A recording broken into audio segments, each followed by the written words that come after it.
Excellent performance. Peter Obi spoke today in Chatham House. So guys, Mr. Peter Obi has delivered an excellent speech after which he addressed some questions. Honestly, you need to see that this man is loaded with information. This man has so many good ideas to bring to the table for the Nigerian people. Mr. Peter Obi have spoken on how his administration is going to transform Nigeria. He has assured the people that there will be rule of law. The insecurity we are experiencing today, he's going to tackle it headlong. He told the world how he's going to bring electricity. You know, he will ensure that he declares not just a state of emergency, he will declare a state of war when it comes to electricity, meaning that he's not going to leave any stone unturned when it comes to providing the Nigerian people with electricity.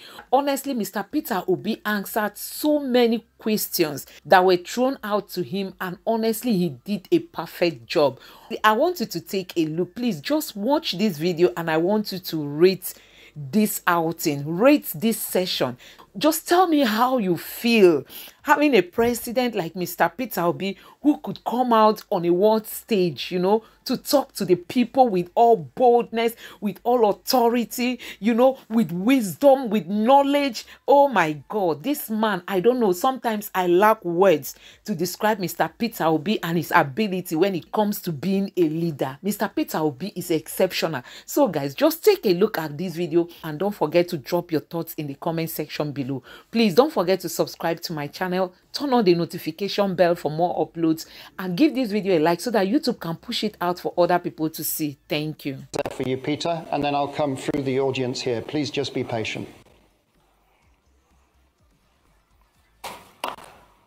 First question is, how do you deal with the legislators, considering that Labour Party is probably not in control of the legislative arm of the government? Quite frankly, I've been through this as a governor. When I was elected and sworn in as the governor, I have 30 House members, not from my party. In fact, nobody from my party was involved. As long as you are pursuing what is right, everybody will go with you, because the legislator is insecure in his place. He knows that his people are without job, and that's what he wants. He wants development. What else is he elected to do? It becomes a problem when you are pursuing transactional policies which will benefit you, or you are engaging in nepotism where you have to. But if you address it by strictly following the Constitution, which spells out that the system is characterized by simply that we have diversity and all is included, and you do the right things, you don't need to worry about that. On the issue of IPOB, maybe you're not following me. Even yesterday, I spoke about Biafra being ended 53 years ago. It's all over the place in this space. I condemn all agitators, but in condemning them, you have to look at what brought about these agitations all over the place. It's not only IPOB. We have Yoruba Nation movement. We have all sorts. When you have created this level of massive poverty, where 63% of your population is poor, you're going to create all sorts of problems. I was speaking to a British minister this morning. I said we have about 40% unemployment. And we have about 60% youth unemployment. Young people in their productive age doing nothing. If you have 15% unemployment in Britain today, you're going to have massive, remember, agitation. Nobody will be able to leave his house. So what you're seeing is a cumulative effect of leadership failure over the years, which will be solved by good governance. When people start seeing justice, fairness, and inclusive government and doing the right thing, all those things will start reversing itself. And that is what me and that is offering. I will talk and discuss with all agitators. There's nothing wrong in that. People agitate even in my house, and I talk with them.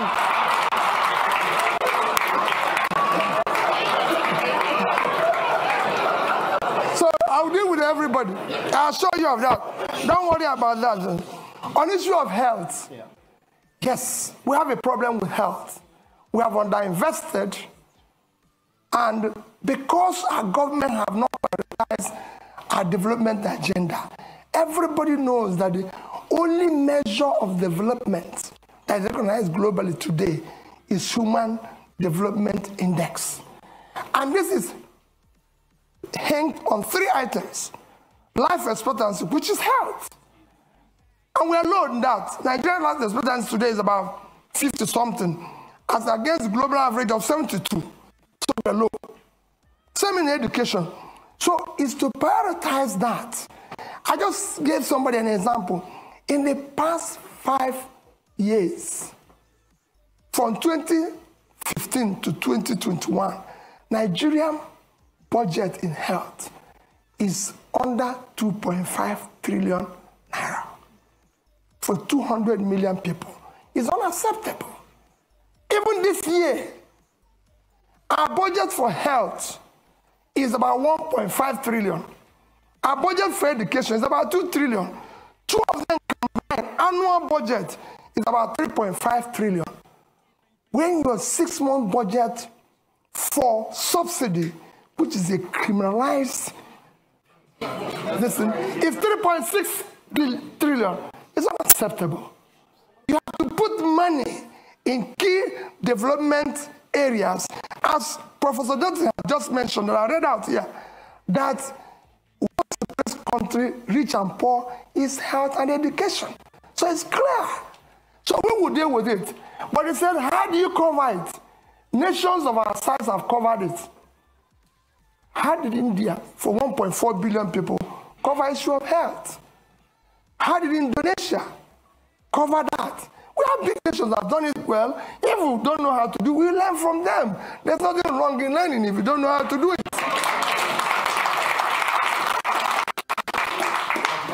I'm going to take more questions. Now, there is someone who has such a strong arm. Their arm has been up for 15 minutes. Now, I'm not going to say that's criteria for taking question next time, but madam, you get the question. You have the strongest arm in the audience. Please introduce yourself. One question. Thank you so much. Good afternoon and welcome, sir. My name is Priscilla Winkbo, and I'm an independent broadcaster here in London. And sir, you spoke about your point number 5, which is to generate electricity and power in Nigeria. And you spoke about transmission, distribution, and generation. But I think it's fair to say that our problems with power goes beyond those 3 areas. And the main problem that I see here is this.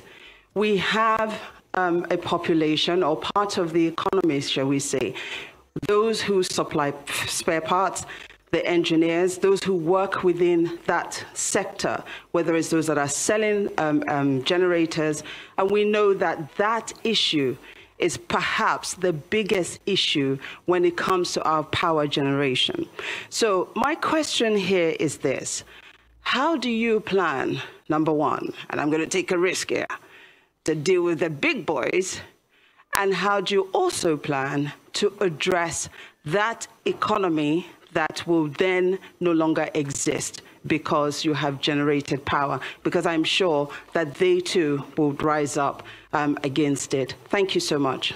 Thank you very much. We did online have lots of questions about refining also, and so this is a key issue that people are asking question about. So the gentleman there, a bit further along. Yes, there. You, just there, yeah. Please go ahead, introduce yourself. Thank you very much. Question. Good to see you, Peter. Paul Arkwright. I was the British High Commissioner to Nigeria from 2015 to 2018, and it's good to see you in London, so thank you very much for your talk. I've now moved into private business. I'm a consultant, and I'm advising companies and funds, investors, to look at Africa, to look at Nigeria, to consider investing there, and everyone agrees, I think, that FDI, foreign direct investment, is critical to the future of Nigeria. But they, at the moment, they're very cautious, and that's putting it diplomatically. When you become president, sir, could you tell me the sort of 3 things you would do in the first, let's say, 100 days, which would encourage, which would send the right signal to foreign investors to look again at Nigeria, not just look again at Nigeria, but to invest in Nigeria? Because, as you know, I'm one of Nigeria's strongest supporters, and I think this is a country which is worth investing in. Thank you. Okay. And I will come back to this side. The gentleman just there. You, sir? Just there. No. Behind, sorry. You're the lucky one. One question, short, please. Give your name. Good evening. It's William Owomayi, the UK's Young Ambassador to the Commonwealth and a member of Chatham House. You've caught Nigeria by storm in recent months with your campaign and your vision to unify Nigeria, mobilizing young people all across the country. You mentioned debt a few times in your speech. Currently, the government is repaying debt to the central bank at an interest rate of 19.5%, which is extremely high. How do you plan to support the next generation? The government is paying? Repaying the central bank debt by 19.5% interest rate. How do you plan to support the next generation by dealing with the debt repayment crisis? And also, how do you plan to deal with tackling financial transparency in Nigeria? The central bank hasn't released its balance sheet in about 3 years. Thank you. There you go, Peter. 3 questions. Let me start with my sister there. He talked about the big, what you're saying is about the big boys who are selling generators. Let me assure you what we've been campaigning on. Our campaign, you have heard them say we don't have structures. That is the structure we're trying to destroy. Structure of criminality. That is what I mentioned. That Nigeria is being held captive. That structure is structure that impoverished Nigeria. We will dismantle it. It will not be there. I assure you of that. We're going to turn around the power sector. Nigeria generates about, today, 56,000 megawatts of electricity for 200 million people. And South Africa, the second biggest in terms of economy in the continent, 5 to 6,000, that's 5 to 6,000, sorry. And South Africa, the second biggest economy, 60 million people, generates about 40 to 50,000. And South Africa, in the past 3 months, have declared emergency in power and said anybody can generate up to 100 megawatts without license. So somebody who is 60 million, generated about over 40,000, declared emergency. What do you think somebody with 2 million people generating 5 to 6,000 will do? War. I'm going to declare war on power, and I'll solve it. Anybody who stands on the way, so be it. Bringing back foreign investor is very simple, Paul. Foreign investor is like bee and honey. All you need is to create honey. The way bee will find the place is very simple. Foreign capital is scared of corruption. It's scared of bad policies. It's scared of where there's no rule of law. You need to put a regulatory environment that makes it conducive. You need to secure it. That is at the heart of what OBI-DATTI and I are offering. We will build that intangible assets of securing the country, making sure that we govern to rule of law. We will fight corruption.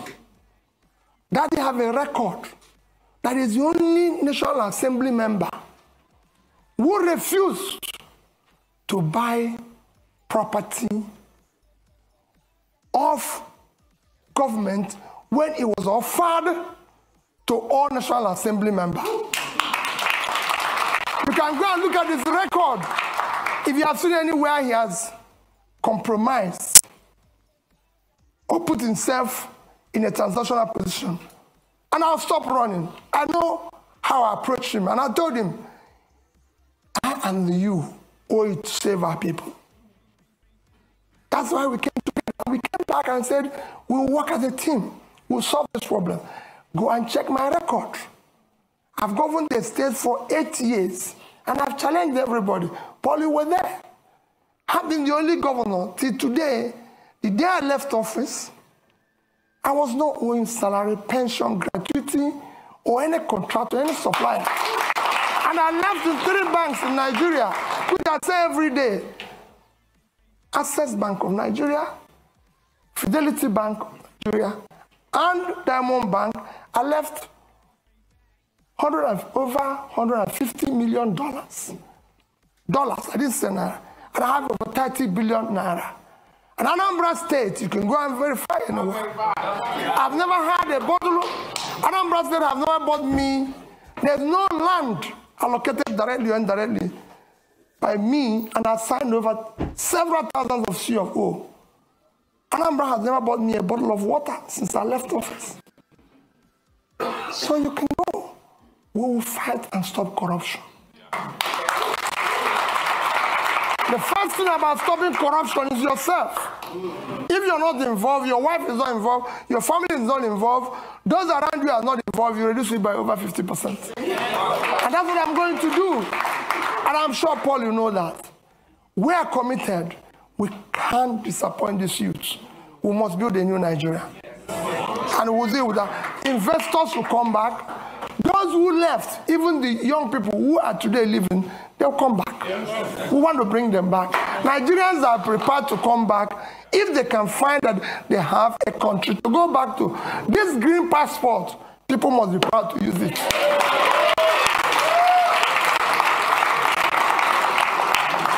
On the issue of capital, where do you find money? Borrowing.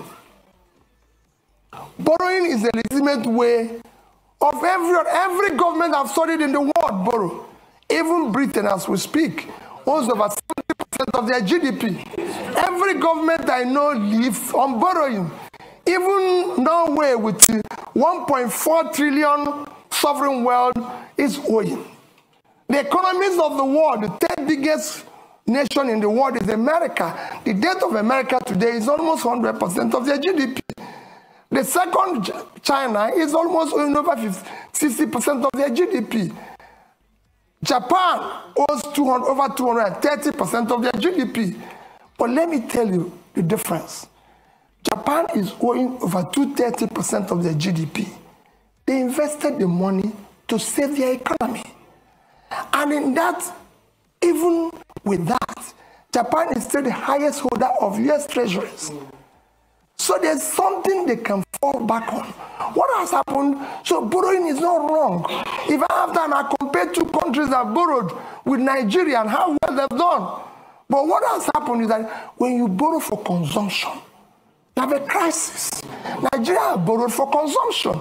Nigeria in 2015 had a GDP per capita of $2,550. And we're owing about 15 trillion naira.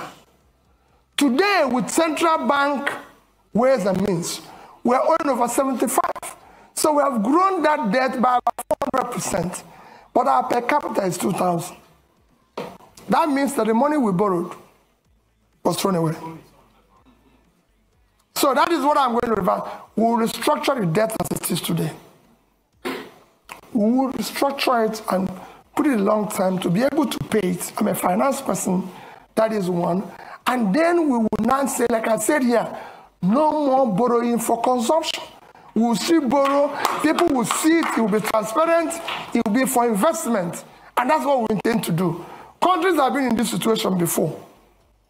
We're not in a situation where other countries haven't passed before. It's a question of showing leadership and we will be able to solve it. Thank you. I'm coming back. We are now almost around 60,000 people just watching us and sending in questions. So we're trying to be at least a bit inclusive.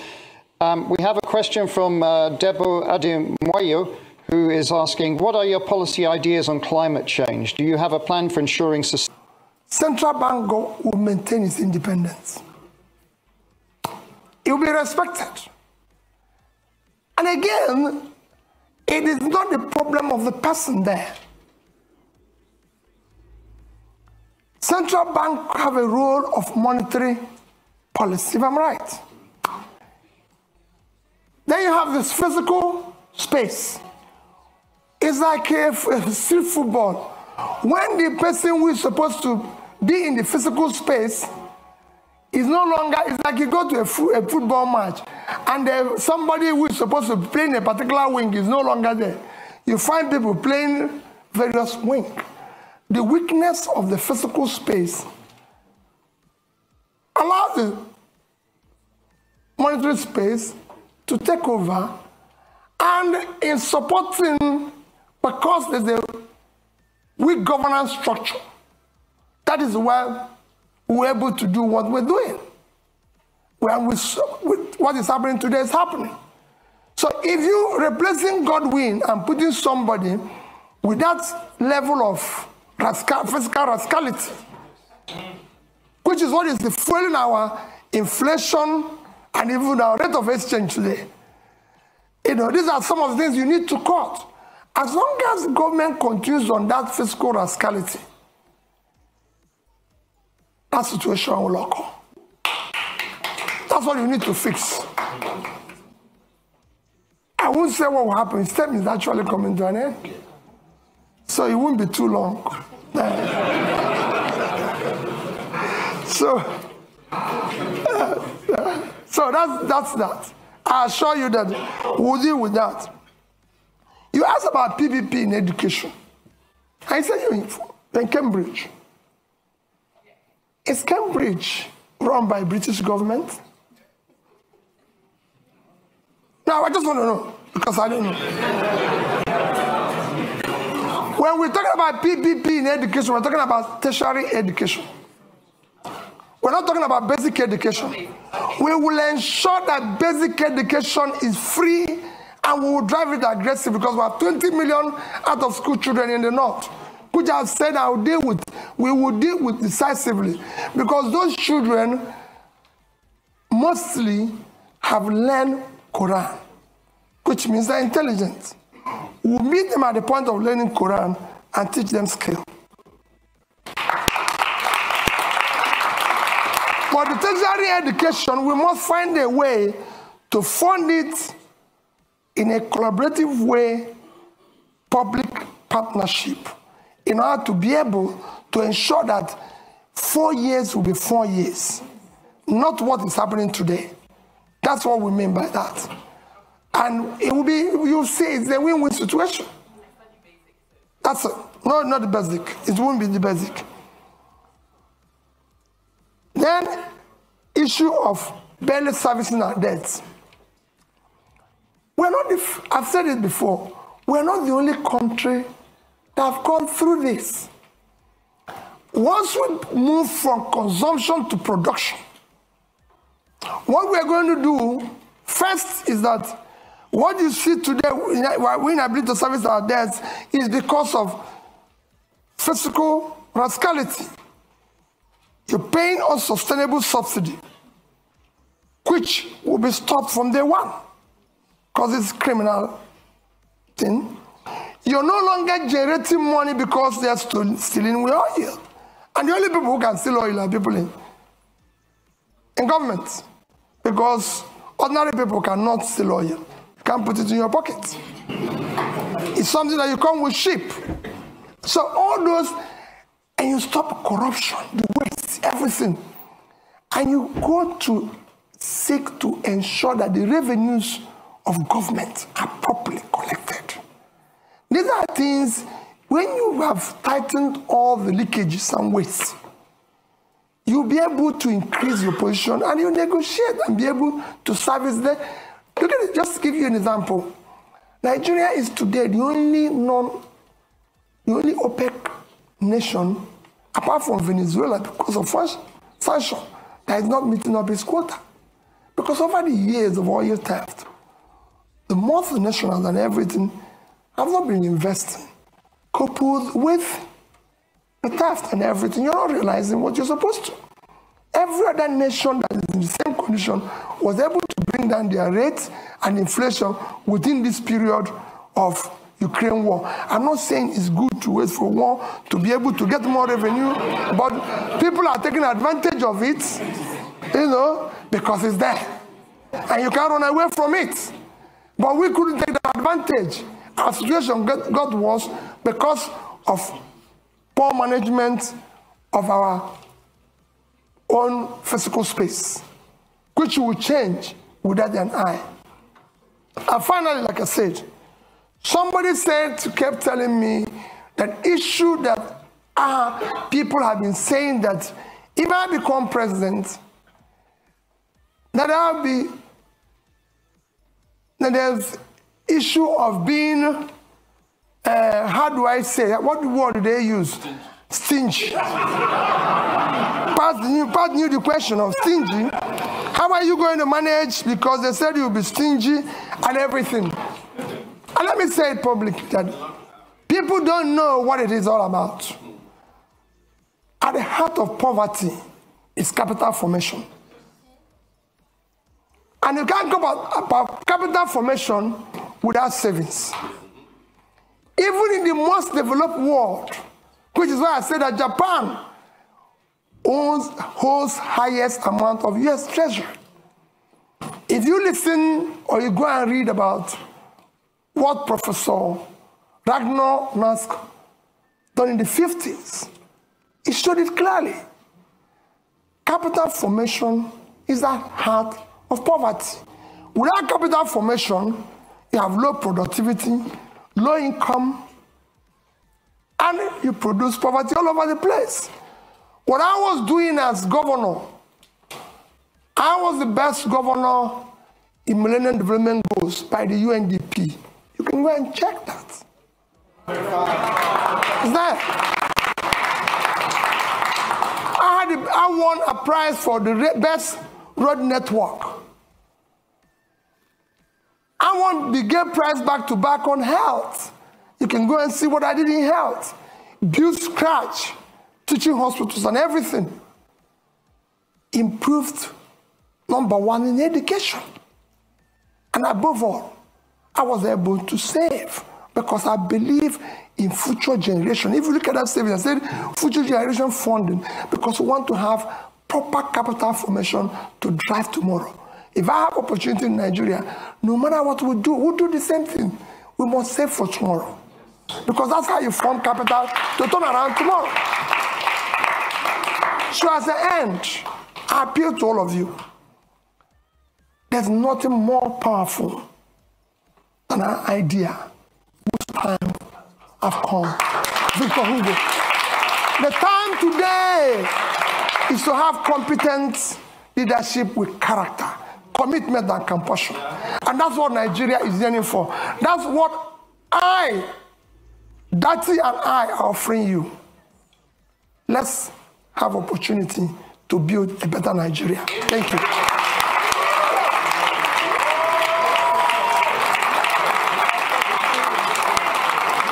Thank you.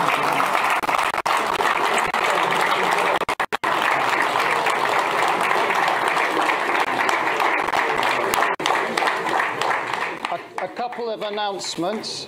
First of all, INEC chair speaking here tomorrow, same time, 1 o'clock. You're welcome. It's also going to be live streamed. NNPP presidential candidate Wednesday, same time. And finally, again, just to thank Peter Obi for coming to Chatham House. And good luck in your campaign. And please, if you can just remain seated or on the side while Peter Obi leaves. Thank you very much and have a good afternoon. Okay. We got lots of press waiting for you. in the market. Thank you. Thank you. And your name, just so we have it? Okay, thank you. And then if we move the microphone to the lady just there. Last question. Yes. Our current external deputy cannot Good afternoon. I'm nice to see you again, Mr. Obi. My name is Kenneth Chukwuwabo. I'm a PhD candidate at the University of Cambridge. I study public-private partnerships in education. Now, when you I read your manifesto, and it seems PPPs are taking a central stage in education sector. So I wanted to ask, what is your rationale for involving private actors in public education, and what governance structures would you put in place to ensure the accountability of these actors in a sensitive sector such as education? Thank you. Thank you very much. My apologies. We've run out of time now. I'm watching the clock. Now rating in the market. Thank you. Thank you. And your name, just so we have it? Okay. Alex, I hope you will allow me. There's somebody here that is so keen. And then if we move the microphone. Solicitor here, advocating, of course, for rule of law. Thank you so much, Your Excellency, for the inspiring exposition on your vision for policy change and institutional reforms.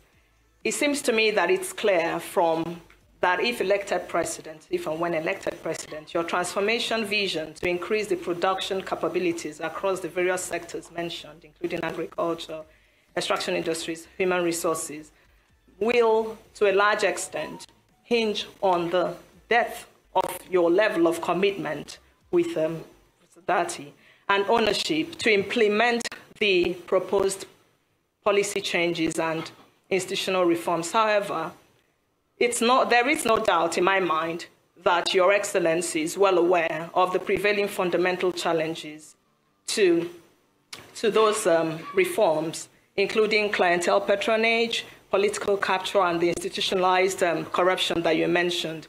So the question is, how do you intend to navigate these challenges differently from the efforts of previous administrations, particularly with a view to modifying the behaviors of the key players in support of achieving those anticipated outcomes? And I was very warmed when you mentioned you're broadening the scope of youth inclusion and women based on gender issues. So further, how do you intend to quell the current ethnic tensions ravaging our communities and consequently stagnating economic growth and development, and to implement a pragmatic mechanism for dealing with those societal concerns for equal... Okay, please. We need... The longer this takes, the less questions. Madam, please, now.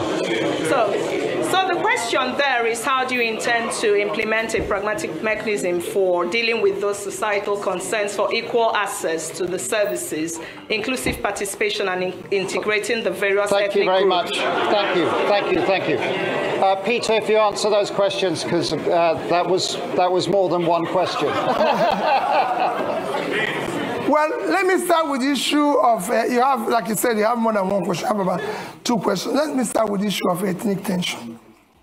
The ethnic tension you see today is based and as a result of injustice, unfairness, exclusion, marginalization. As soon as you start reversing that, they start going down. That is what I said to young man about agitation.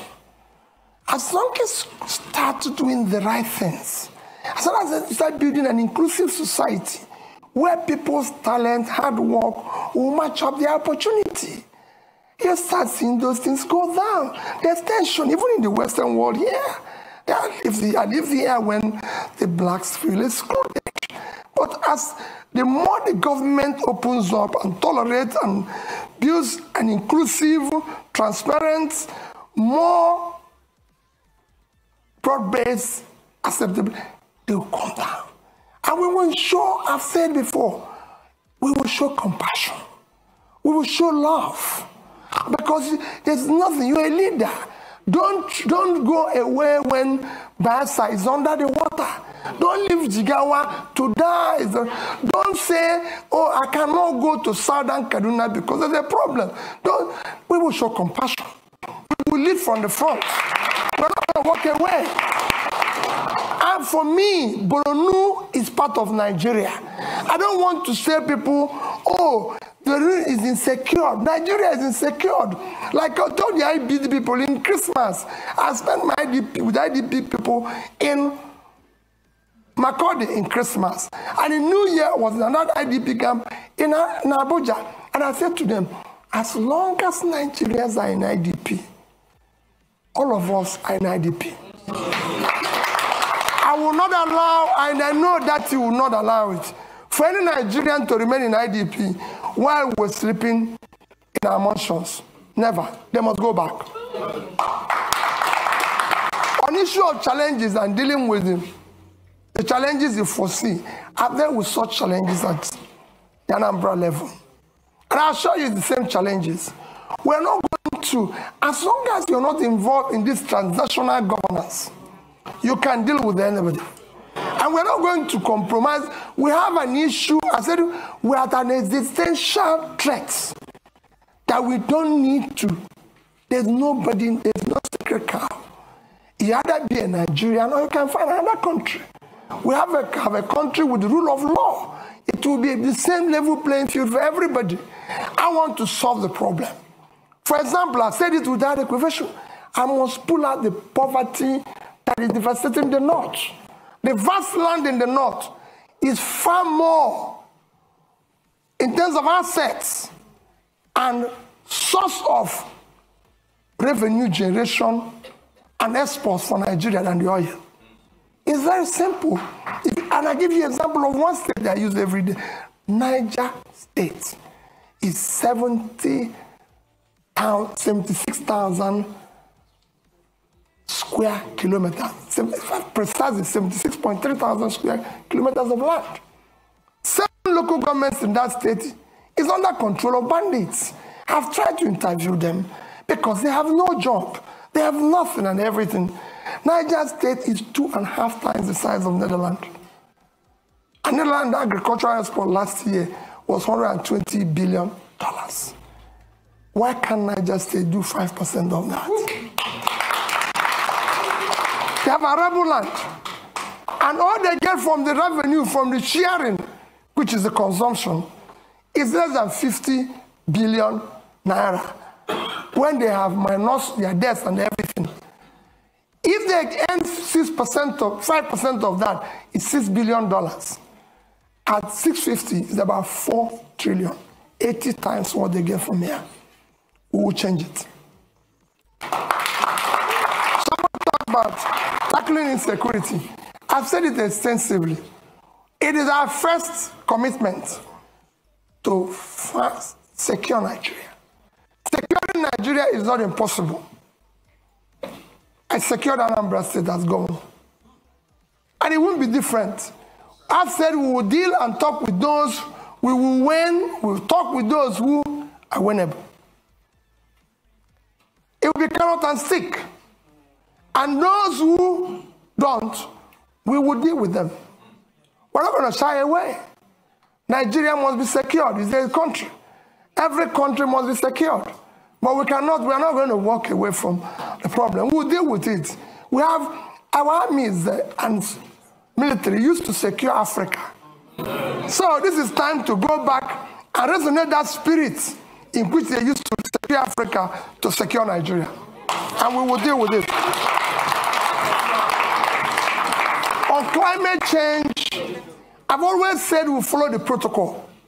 And I did mention here about issue of things like planting trees, issues of dredging. These are some of the climate change issues. Because as you see today, we have a situation where there's flooding in Nigeria because we've not dredged River Niger, River Benue, and everything. And I've said it consistently. This is not difficult. We've awarded contracts for it in the past. Today, every Egyptian will tell you, no Nile, no Egypt. They have used it to improve the water transportation, which dredging this one will do. And that's a long fighting climate change. They've used it for other means, which we will use the same River Niger and River Benue to do. River Niger and River Benue combined is River Niger is 4,200 kilometers long. River Nile is 1,400. River Benue is 1,400 long. So two of them are 5,600. Nile is 6,650. If Egypt, an African country, can dredge, maintain River Nile, Nigeria is big enough to deal with this, and we'll deal with it. And I assure you, you'll see the difference. It will be clear. Other protocols of climate change will follow it. Where we find difficult, we'll negotiate and talk with other involved in that. We're signatory to it, and it's devastating the world today. So we must follow the protocol. Thank you. The clock.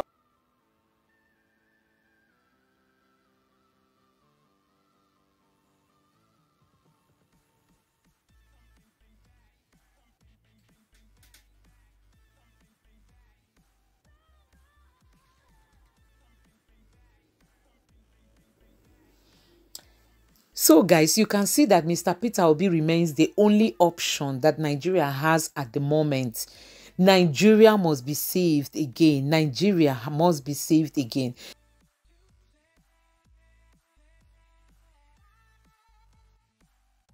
So guys, when it comes to being a leader, you can see that Mr. Peter Obi has everything it takes.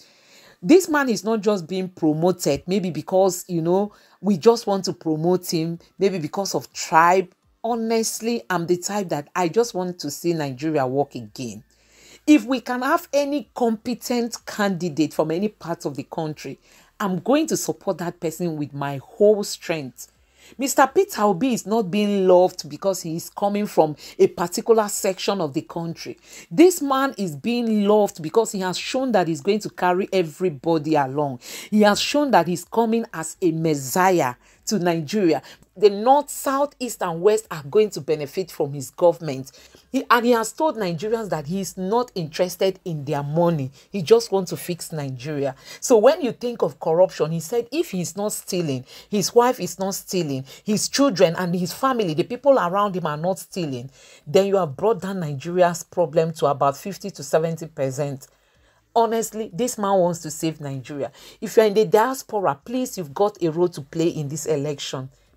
Organize your family back home. Organize your kinsmen. Put up a small party for them and use that medium to speak to them. Tell them who they should vote for. Mr. Peter Obi is the best candidate. If you're a pastor or you own a congregation, you owe yourself and your children and the Nigerian people, you know, that duty of telling your congregation who to vote for. We must fix Nigeria this time.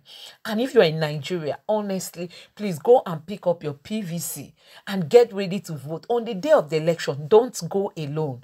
Take your family along. Take your kinsmen along. So guys, I hope you enjoyed this session. Please don't forget to subscribe to my channel. Give this video a like so that YouTube can recommend it to others. And turn on your notification bell for more uploads. Thank you.